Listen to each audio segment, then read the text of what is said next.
Once upon a time, in a small village nestled by a river, lived a washerman named Papayya. Papayya was a simple, kind man, known throughout the village for his crisp, clean laundry. His life was humble, but he was never alone. He shared his small hut and his daily routine with two companions, a strong, sturdy donkey and a small, fluffy dog. Every single morning, as the sun began to peek over the horizon, Papayya would wake up. He'd prepare his breakfast, and then it was time for work. This is where his donkey played a crucial role. The donkey was his business partner, his four-legged truck. Papaya would load its back with massive bundles of dirty clothes collected from the villagers. The donkey, steady and uncomplaining, would carry this heavy burden all the way to the riverbank.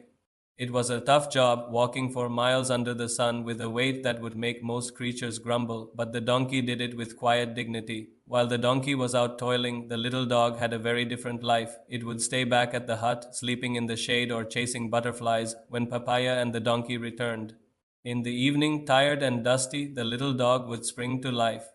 It would hear Papaya's footsteps from a distance and come bounding out, yapping with excitement. It would jump up, lick Papaya's hands, wag its tail so hard its whole body shook, and run in circles around his feet. Papaya, despite his exhaustion, would always smile at this enthusiastic greeting. He'd scoop the little dog up, scratch it behind the ears, and say, "Hello, my little friend.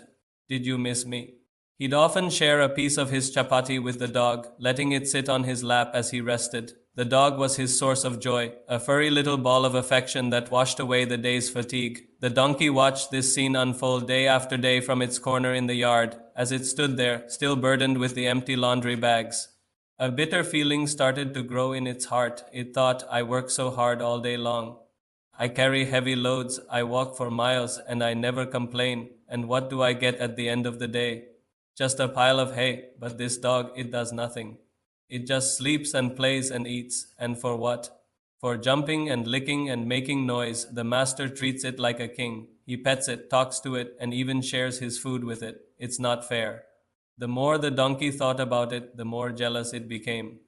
It started to believe that the key to winning the master's affection wasn't hard work, but mimicry. "I see now," the donkey concluded one evening. "To get the master's love, I must behave like the dog. Hard work is clearly not appreciated here. Affection is what he wants, and I can give him affection."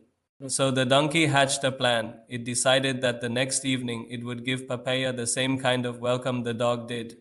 It imagined the scene perfectly in its mind. Papaya would be so delighted, he'd surely embrace the donkey, forget all about the little dog, and shower it with treats and praise. The donkey could almost taste the delicious chapati. The next day felt impossibly long. The donkey impatiently carried the clothes to the river and back, its mind buzzing with anticipation. Finally, evening came. Papaya walked warily toward the hut, his shoulders slumped. This was the donkey's moment. Just as the little dog started its usual happy dance, the donkey broke free from its tether. It galloped towards Papaya, trying its best to wag its long, stiff tail. It opened its mouth and let out a loud, jarring bray, attempting to sound cute and yappy like the dog. It was a sound that could wake the dead, not a sound of welcome. Papaya stopped in his tracks, startled and confused. "What's gotten into you?" he wondered, looking at his donkey behaving so strangely. But the donkey was just getting started. It hadn't yet performed the main act of its plan. Gathering all its strength, it reared up on its hind legs and tried to jump onto Papaya's lap, just like the little dog did. Now, a small fluffy dog jumping into your lap is one thing. A full-grown, heavy donkey is quite another. Papaya saw this huge animal coming at him and let out a cry of alarm. The donkey crashed into him, sending them both tumbling to the ground in a cloud of dust. Papaya landed hard, with the full weight of the donkey on top of him. He felt a sharp pain in his back and shouted for help. Hearing the commotion, Papaya's neighbors came running out of their huts, armed with sticks, thinking he was being attacked by a wild animal. When they saw the scene, the poor washerman pinned under his own donkey, they rushed to his aid. They pulled the confused donkey off Papaya and, thinking it had gone mad and attacked its master, began to beat it with their sticks to drive it away. Papaya, groaning in pain, managed to get to his feet. "Stop, stop," he yelled. "Don't hurt him. He's my donkey."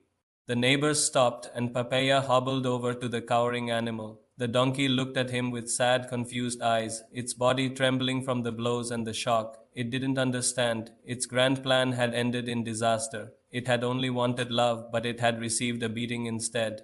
Papaya, despite his aching body, understood. He saw the jealousy that had been brewing in his donkey's heart. He gently patted its head and said softly, "Oh, you silly donkey, you don't need to act like the dog to be loved. I love the dog for its playful affection, but I love you for your strength and your hard work. You carry my burdens and help me earn my living. You are valuable just as you are."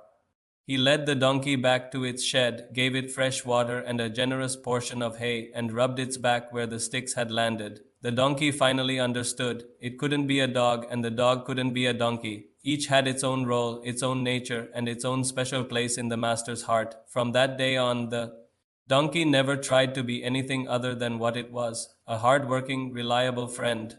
It carried its loads with renewed purpose, knowing that its work was seen and valued. It learned that trying to be someone you're not is a recipe for disaster. The truest way to find your place in the world is to embrace who you are and do your best with the gifts you have been given. And every evening it would watch the little dog greet the master, no longer with jealousy, but with quiet understanding. Thanks for watching our story today. Remember to be proud of who you are because you are unique and valuable in your own way. If you enjoyed this tale, please hit that like button and subscribe for more stories. We'll see you next time.